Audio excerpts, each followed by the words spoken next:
All right, got Steven Brunzell in the building. Oh, we put the whole government name Hey, out. got to. Yeah. That's how we started, man. Okay. What's up with you, bro? How you living? I'm good, man. I'm chilling. What's up with you? I'm chilling, man. I All right. appreciate you pulling up, bro. You No hit me in the doubt. DMs talking about we need diversity over here, man. Diversity. I was So, watching the clips. I said, man, that's what we need is a little drop a little sugar in this yeah, tank. Let's go. for Pause. sure, man. For sure. Yeah. Hey, I appreciate you pulling up, bro. So, like, to start off, man, just talk about, where you from, bro. Like, your background, upbringing, and all that. Like, where you coming from? So I was born Holy Cross Hospital, Silver Spring. I was raised in Gaithersburg primarily, but I went to elementary school in DC, and then I went a little bit of high school in PG. And then, I just been in the DMV my whole life. Always been real into go-go music and just the whole DMV culture. And, one of my biggest aspirations is always to be a comedian. So once I got the little pop, you know what I mean? I got a couple eyes on me. I tried to strike while the iron was hot, you know what I'm saying, and do what I do best. So where the love for comedy come from? Like, you always man, had I've it in just you? always been into comedy. I've always been a class clown. I've always been a funny guy. I don't take anything seriously. I've always kind of had a fearless side to me when it comes to my humor. It got me in a lot of trouble when I was a kid because I'd be saying inappropriate shit. But now as an adult, it seems to work well for me. So Okay. And who was some of your like influences growing up, comedy wise? man, definitely Martin Lawrence. Jamie Foxx. Jamie Foxx, I Might Need Security is one of the funniest stand-ups. But I grew up in the In Living Color era and, the Wayans Brothers, all those guys. Chris Rock is one of my favorites. Dave Chappelle is probably my all-time greatest favorite. But Joe Rogan, I'm a big fan of Joe Rogan.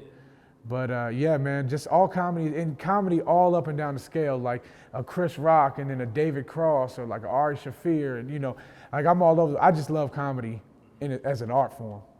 So, at what point did you realize you wanted to like do comedy like full time? Like that was the end all be all. Well, I'm not full time at comedy. I have a career, but I do this on the side. But to tell you the truth, man, people always ask me. They say, "Man, you look so comfortable up there. Like, how are you so comfortable?" I made this decision early in life. I'm talking about 9, 10 years old. The first stand-up I saw, you know what I mean? Back in the day, I think one of the first ones I saw was Andrew Dice Clay. And then I saw Killing Me Softly by Dave Chappelle. And man, just watching those, like it just, and all the great comedians I used to watch, I was like, man, that's something I feel like I can do. And I've always been a good speaker. I've always been able to talk to people, so man, that's where it came from.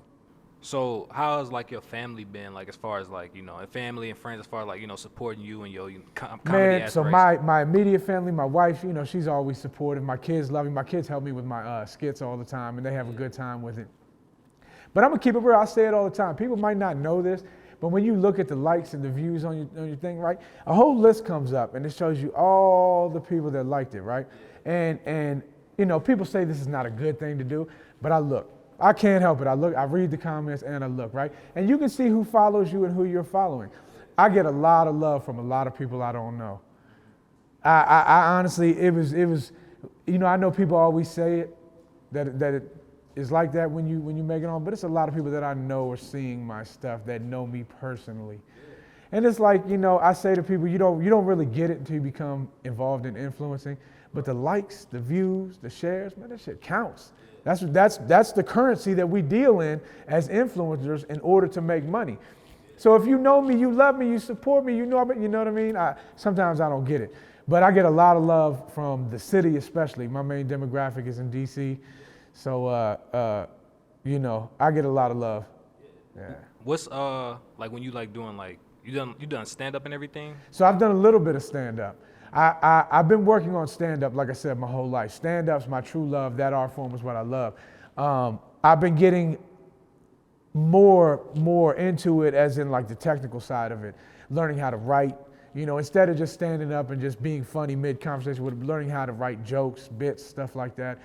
And then also one of the most important things is getting on stage and getting your chops, getting your timing down, getting all that stuff, so that's what I'm working on now. So, you asked me when did I decide to go full time.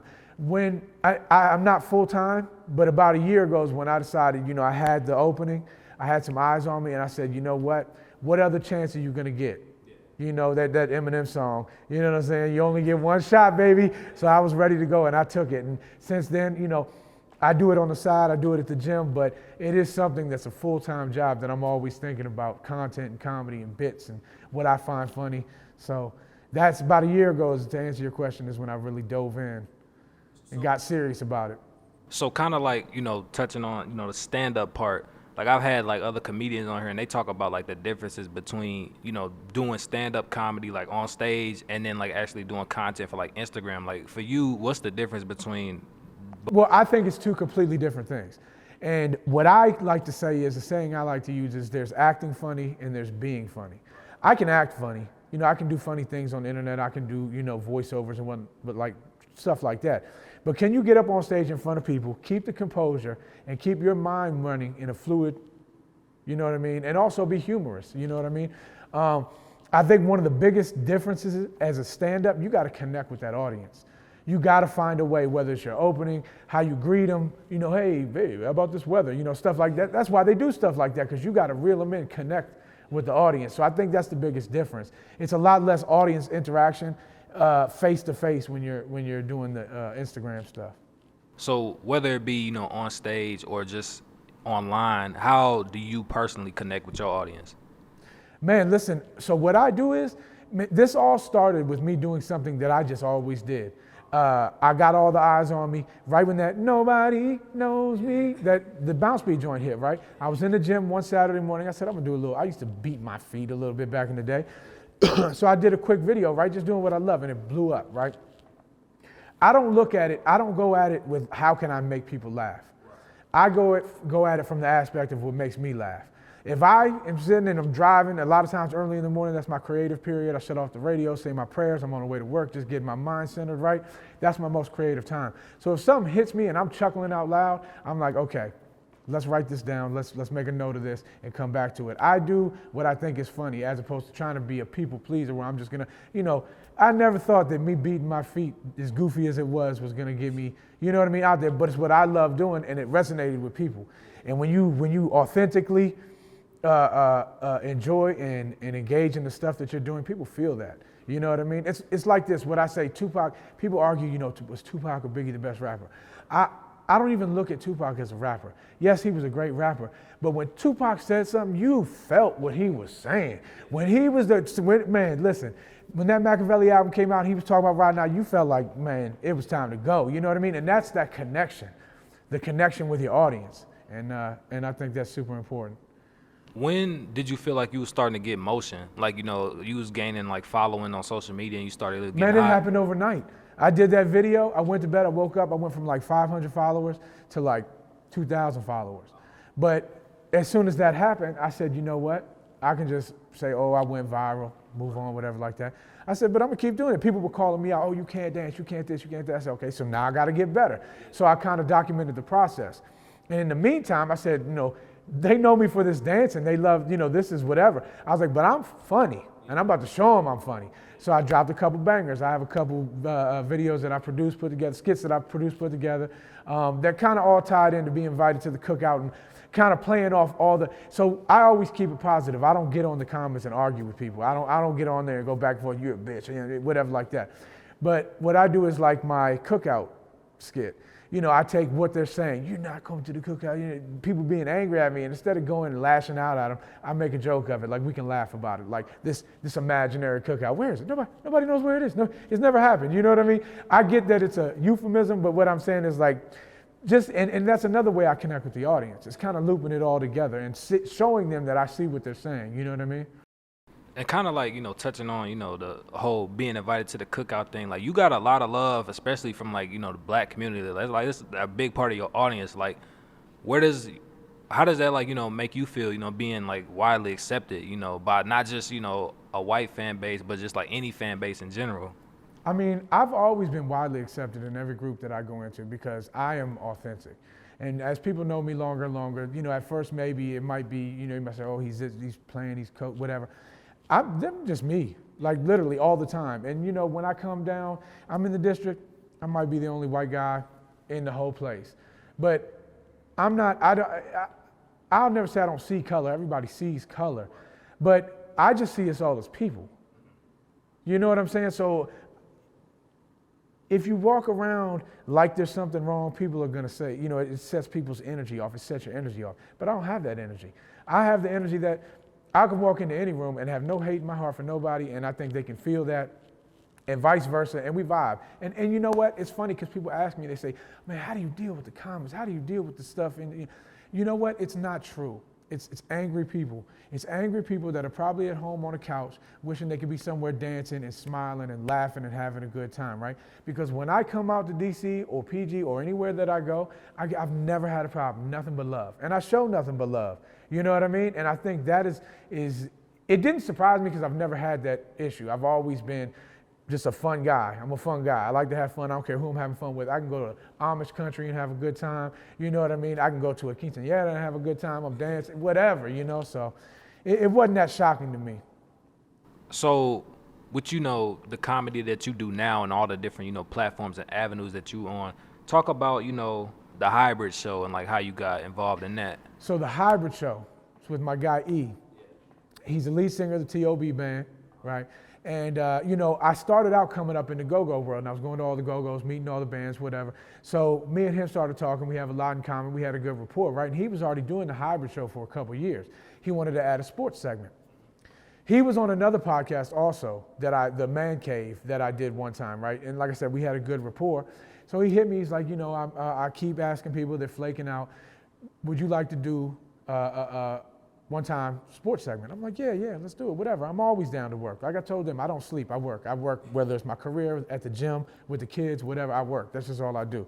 So I went and did it one day, and man, it was great. We got some good viewers, some good feedback. I mean, the thing about it is anything that I do it seriously. So when I'm going into a sports talk show, for the 3-4 days, I'm not just watching sports, I'm listening to the sports podcast, I'm writing things down, I'm taking notes. So when I come to the table, I know what I'm talking about. It's not two guys in their kitchen, you know, just giving their opinions, you know what I'm saying? So it worked out well. I mean, we're still building on it. We're gonna do some more actually taped content, branch off into some other subjects besides sports, because it gives a great perspective coming from, you know, a white guy from Montgomery County and a African-American guy from Northeast. You know what I'm saying? Like, almost two different worlds, you know, but we have a common, you know, connection, and we can talk about real issues. So do you feel like the hybrid show has kind of like helped you gain a little bit more following? Yeah, I mean, definitely more love. I definitely get more love. I mean, I don't know, I don't really look at, you know, we don't have astrological numbers right now. We're not doing crazy numbers, but I look at it like it's a good connection, and we are working and getting better. Like when you watch the first show that we did to the show that we did, it's just like with the stand-up comedy.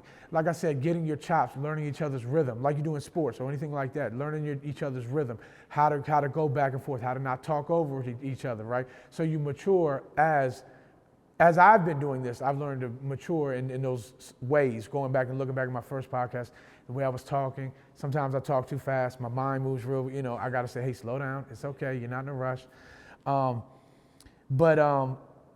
It's definitely helped me in the sense that I could sit down and talk to somebody in a podcast format type thing and really, like I said, get my timing down and work on being on camera. So with the DMV scene or the DMV comedy scene, first off, like, what's your take on it? Like, how do you feel about the comedians here? Like, do you feel like y'all are like, you know, kind of, you know, making this a hot area, you know, kind of like, you Absolutely, know, Atlanta and man. all the other places? We got some great guys right now. And we got some guys from the area that a lot of people don't even know are from the area. Like Ari Shafir, Brian Simpson is from PG County. Real big time comedians, you know, but you got Davy, you got Terry Goofies. Man, I like what those guys are doing a lot. And they're doing big things, man. They're selling out shows. They're hustling. I know Goofies did a stint, I think it was with Martin Lawrence. And like for people that are not my age, I'm older, man. Martin Lawrence, like what that means, like what Martin Lawrence was in the stand-up community back when he did You So Crazy with the whole leather outfit, man. Oh my goodness, I must have watched that 100 times. But so getting to do any type of stuff with Martin Lawrence, that's legendary. That's big. My biggest thing is I feel like, so I told you I'm a big Joe Rogan fan, right? And you see the guys that he deals with, you know, Shane Gillis, Brian Simpson, Ari Shafir, all those guys, Mark Norman, right? They went down there to Austin and they have a comedy community where they all do each other's podcasts and they do each other's skit shows and they go on each other's shows and do all this stuff together, right? And it's built up an empire down there where you got so many great comedians, because comedians need community. You got to have other comedians, because we really don't think like other people. Like I say, when I'm making somebody laugh, like I say, off the wall shit. Not, you know what I mean? Just when I tell a story, I'll add some off the wall shit to it just to make it good, make it funny, make everybody laugh. And when you have iron sharpens iron.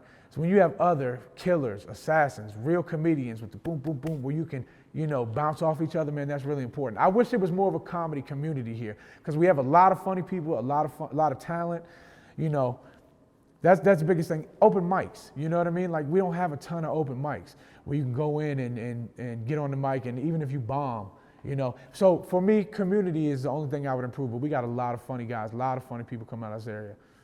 How, with, it being so much talent, how do you try to, kind of like stand out from other comedians, to kind of like create your own identity? Well, again, like I said, I feel like I'm a unique guy.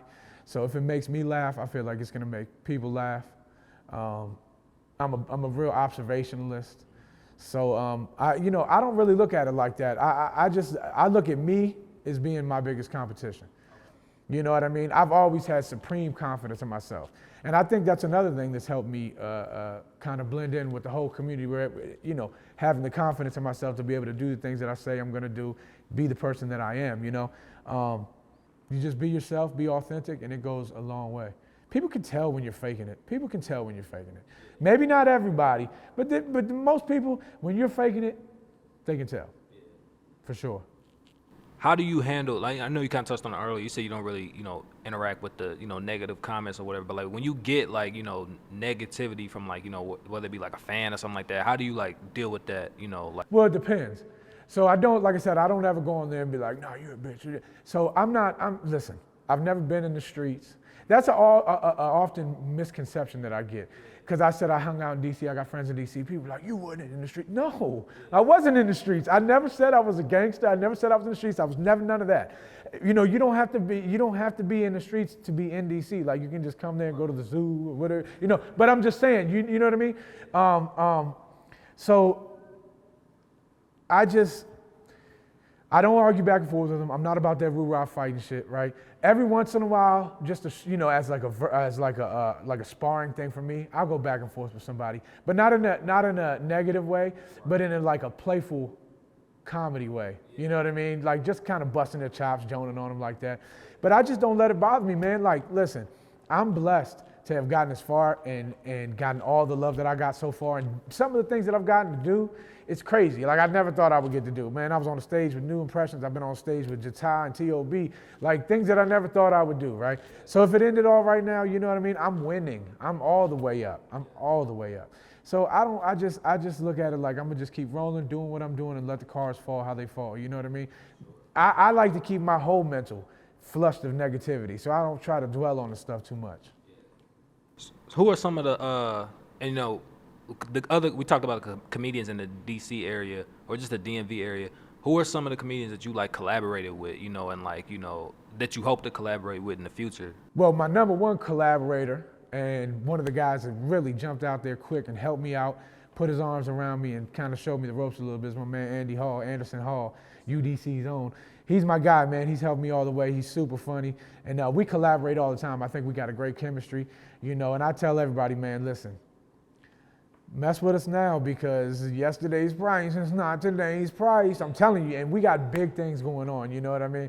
And I think we're officially the up and comers, you know what I'm saying? What did the Source magazine used to do? What's it called? The freshman class. Oh yeah. We're coming up behind the other guys, but man, we got stuff coming up. But honestly, my main guy to collaborate with is Andy, but I collaborate with anybody. Like I said, I don't sleep. I'm down to work all the time. So I come to the city and I'll go boom, boom, boom, wherever to me. But that's the hardest part, man. Everybody says they want to be a content creator till it's time to bust that tripod out and be a content creator. You know what I'm saying? Like, getting people, to focus. So that's one of the biggest things. So it kind of like following up on that, like, most people don't realize like how hard it is to like make content on a consistent basis. Like, talk about, the struggles that go into, like balancing that with like a personal life and everything you got going on? Yeah, it's difficult. It does have its pitfalls sometimes, especially with me having 2 kids and a wife. You know what I mean?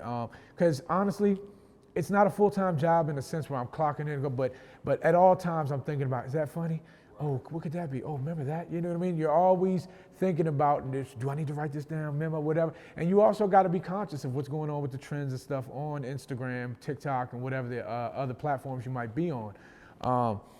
It's difficult, and I think what I've always lived by the saying, works in my house might not work in your house. So, you know, I could give a whole bunch of advice, but in all honesty, man, you got to navigate that just the best way you can. I try to limit my content creating to either times when I come down to DC or when I'm at the gym. But like I said, the problem is you're always checking. You got to, you know, you're looking at this, looking at that, thinking about that. So sometimes it'll preoccupy your mind. You just got to take some time. I take time where I just sit my phone down and put it on the charger and turn the ringer off and just take time away, like blank out from my phone. And it's not easy, but you got to do it. So kind of like, you know, talking about, you know, going back to collaborating with other comedians, like talk about, you know, collaborating with Andy. Say, for example, like, do you feel like, you know, collab or being, you know, with somebody that's an elite level comedian, does that kind of like help you kind of step up your game comedy wise? Yeah, we fight all the time. Yeah, we don't agree. We fight all the time, and that's what it is. It's like, you know, sometimes you have an idea of the way something is, and you can't really see past your own nose to see that maybe, hey, there might be a better way, there might be a smoother way, there might be a funnier way, you know. And I think we both have helped each other with that. Like, I consider myself the illest rapper, white rapper this side of the Anacostia, right? But Andy makes music. I don't make music, I'm just messing around, but I've helped him with his rap sometimes, and he's definitely helped me with my production. And we all the time, we're shooting back and forth. Hey, what do you think about this? What do you think about that? Is this funny? What do you think about, you know what I mean? But that's what I mean by community. Comedians need other funny people to see things and say, hey, that is funny, or have somebody that's gonna say, bro, that ain't it. You know what I mean? So he's definitely been that sounding board for me, and I hope for him too, but yeah.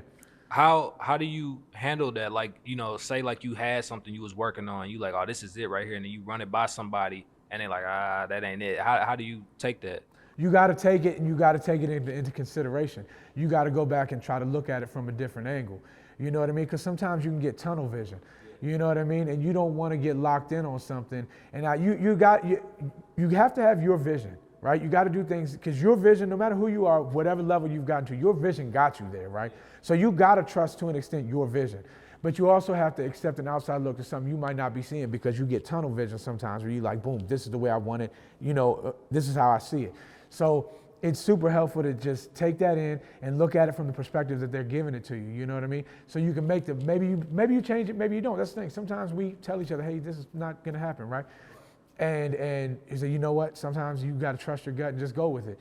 And sometimes it works, sometimes it doesn't. But it's good to have that other person to say, hey, or that other similar thinking type person to say, hey, man, maybe you should look at it from this perspective.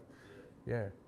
You talked about Martin and like Dave Chappelle, and you listed other comedians that, you know, you had influenced you. Who are some of the comedians that you would like hope to work with one day, like all time? Well, number one, Joe Rogan. And then my favorite comedian of all time, and I think maybe the greatest stand-up comedian of all time, Eddie Murphy. Eddie Murphy, I should have said that in the first place. Man, both his Eddie Murphy Raw and Uncut were like, blew my mind. They were one of the biggest influences. You know what I mean? Bill Cosby, you know, I know, hey, listen, I don't want to touch on, but Bill Cosby was a fantastic stand-up. You know what I mean? But yeah, I would love to work with Eddie Murphy. Dave Chappelle. I love Dave Chappelle's humor. I've been a huge Dave Chappelle fan for so long. Shane Gillis, he's a real funny guy. I think we have a lot of the same humor. Joe Rogan, I love Joe Rogan, so I'd like to work with him. But I mean, honestly, in the near future, my biggest goals is I want to get in with Goofies, try to work with Terry, and then also, man, even though he's all, I like to fuck with Davy. I feel like me and Davy can make some funny stuff happen, but I think he's pretty good. That's kind of where I'm at with it, but really right now I'm just trying to build this up, you know what I mean? Focus on investing in myself and getting that going. Who's the most famous person that has reacted to your content? So there's a couple football players The newest one. Oh, she's Eddie Jordan's wife. Okay. She's Eddie Jordan's wife. She was on The Real Housewives of Potomac. Okay. We've actually communicated back and forth. She saw one of my videos, one of the recent ones I did where I'm singing the Wanye part of the Boyz II Men song. She reached out to me, and my wife is a huge Housewives fan, so we communicated back and forth. So she's probably one of the biggest. But Josh Cribbs, I'm trying to think. Tabby Benet follows me. We communicated after he followed me because I did a dance to one of his songs, and he liked it. And I said, hey, man, I've been a fan for a long time. So Tabby Benet is one of the big ones. Yeah, man, there's been a few, but those are some of the big ones. Yeah. So kind of back to the influences and the comedians that influenced you. Give me your Mount Rushmore of stand-up comedians. Ooh, Mount Rushmore. Okay. It was 5 on Mount Rushmore, right? 4, okay, 4. So number 1 is gonna be Eddie Murphy. Then I gotta go, man, Andrew Dice Clay is one of my favorites. Why can't I'm blanking on his name right now. He just got canceled. Why can't I think of a white dude? Anyway, forget him. I'm gonna throw Joe Rogan on there because I think he's done so much for community. And then just to keep it, I like to keep diversity. Sarah Silverman. Sarah Silverman is one of my favorite comedians of all time. But that's just, a couple of them, you know what I mean? I don't know why I can't think of my man's name. I can't. He's the one that got caught. He was jerking off in front of people. The white dude. I'll think of it, man. Damn. You'll know the name as soon as I say it. But anyway. Oh, you're talking about Andrew Tate? No, not Andrew Tate. He's an older white dude. Oh my God, he just got canceled. Yeah. Anyway, I'll try to send you his name, but he helped Joe Rogan design the comedy club, the Comedy Mothership, which I got to go to down in Austin, Texas. And he said that he came in. Joe said this story that Joe Rogan told. He said he had the club all getting ready to go, and he came in. He said, "Man, you should do this. You should change this a little bit." And he did. And a lot of comedians say that's like the comedy mecca right now, the best room to work in. A lot of comedy specials are being shot there. So that's my ultimate goal. I want to perform at the Mothership. I was gonna say, like, what would that mean to you to perform Oh there? man, that's like what the Comedy Store was in LA in like the 90s and in different clubs like that, man. That would be amazing to make it to the chance to get to perform out there. Yeah. So on the flip side, give me your top 5 stand-up specials of all time. Let's say Eddie Murphy Raw, Killing Me Softly, Dave Chappelle, I Might Need Security, Jamie Foxx, and you know what? I forgot one of my favorite stand-up comedians of all times, John Leguizamo. Okay. You might not know it, but go back and watch the HBO specials from John Leguizamo, and then I'll give Chris Rock Bigger and Blacker. Okay. That's one of my favorite specials right there, Bigger and Blacker. That was real funny. So, do you feel like it's harder to break through as a comedian in today's time than say like in the times of like, the Martins and the Chris Rocks and, I don't think so at all because, you have, so this is how, I also coach youth sports, football, all the way up to high school. And I tell these guys, man, in basketball too, I tell these guys, the difference is now, so like what I say to them is back in the day, we used to have to send videotapes, DVDs. They had to come see you play. Now, any coach anywhere in the country at the drop of a hat can type in your name and watch every highlight you've ever had. You know what I'm saying? So the same thing with stand-up comedy, man. You didn't have podcasts where you could go on and be yourself and be funny. You didn't have, you had radio shows, but they were still corporate radio shows. So you could go on there as a comedian, say you were doing a 3-night spot in Jersey and you went on whatever their radio station is, but it's still a corporate, so you can't really be yourself. You got to be that toned down, whatever, right? And a lot of these comedians, man, they start off with clips. The clips go viral, and then, I'm guilty of it. It's a Spanish kid. I don't know what his name is.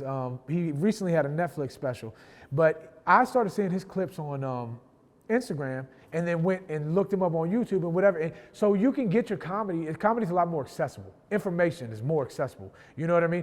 I don't have to go to a comedy club to see somebody's comedy anymore, like you used to have to do.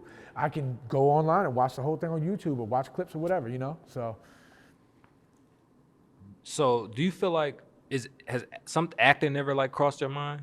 Oh yeah, I've actually done a little bit of acting. It was a movie that came out recently called The New Balance Boys, World War Polo. I did a spot in that movie. But yeah, man, I feel like I'd be a real good actor. This might sound whatever you want to say it sounds, but I feel like I am a fucking maple syrup tree that nobody put the damn thing in yet. As soon as they turn this faucet on, they're about to see what I can do, man. Man, I've been an entertainer my whole life.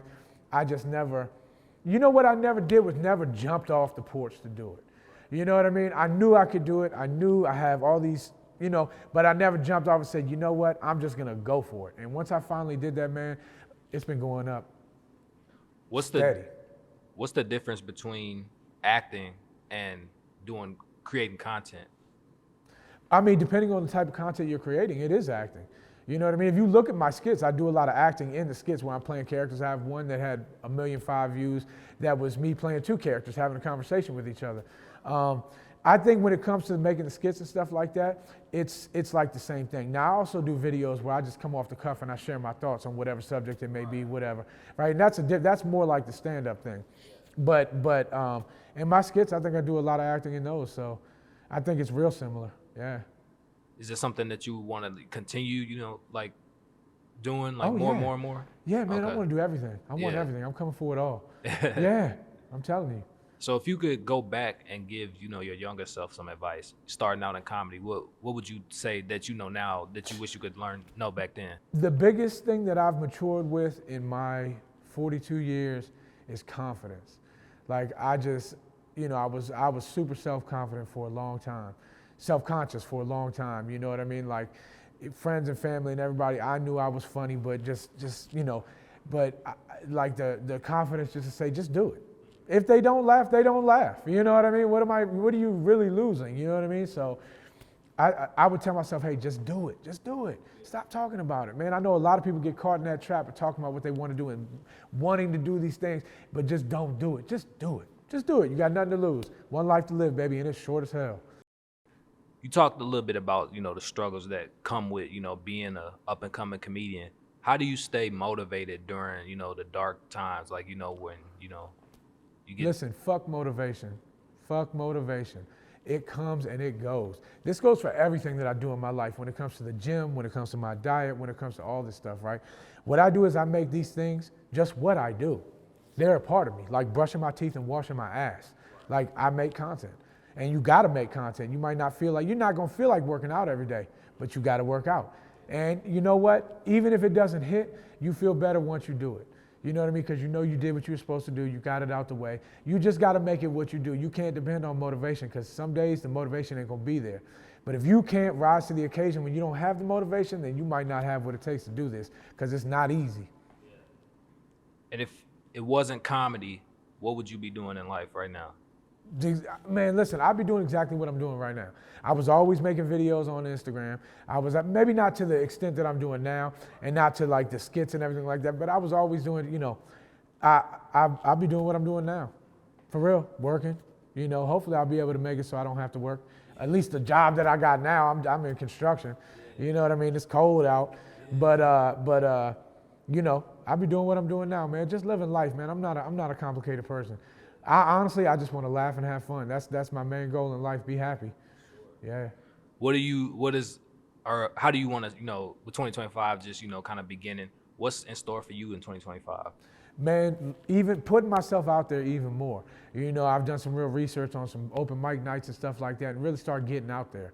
You know, taking this thing by the balls, pause, and just getting out there and going. You know what I'm saying? Like tying up my boots and heading out. Because that's what I got to do. Now that I got the audience, you know, so the thing is that I love my Instagram audience. And I love doing the Instagram stuff, but that's not what I want to do. I want to be a stand-up comedian. So I just need to do it. You know what I mean? Just like I just told my younger self, just do it. And that's what I tell myself every day. So I'm going to start doing some more open mics. Hopefully I'll get some more chances to do some movies, maybe some commercials, you know, and just keep pumping this content out as long as people, you know, I'm going to pump it out whether they like it or not. So, yeah. And lastly, man, what do you want to say to all the people that, you know, that's been rocking with you, supporting you throughout your whole entire journey and career? Hey, man, I'll tell you, man, the love is real.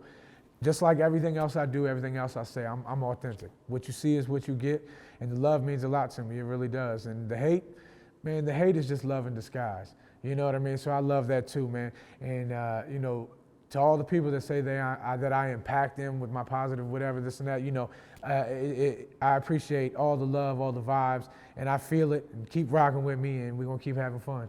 Yes, sir. Yeah. All right, Steven, man, appreciate you pulling up, bro. Absolutely. Been real, man. I appreciate it. No doubt, man. Absolutely.